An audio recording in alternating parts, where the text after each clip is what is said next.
Most companies only understand churn after they have already lost the customer.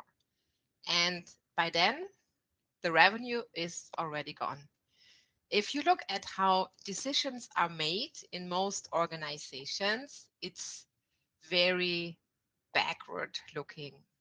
We analyze what happened, we analyze why customers left and why revenue dropped. But the real competitive advantage is somewhere else. It is in understanding what will happen before it does. And this is a fundamental shift we are seeing.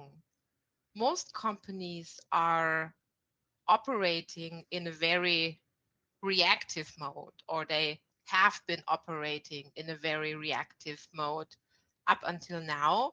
They report, they analyze, they react, and the question they ask themselves is, what happened?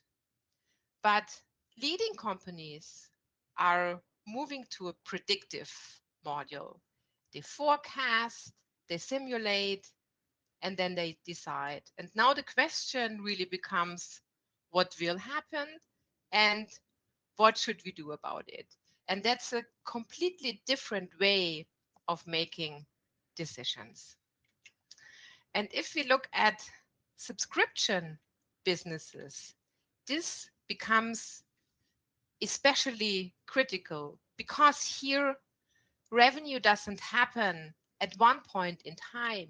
It happens over time, which means your growth depends much more on retention than on acquisition. And the biggest risk is not the churn itself, but it's actually the churn before payback. So retention is not just a KPI, it's your core revenue driver.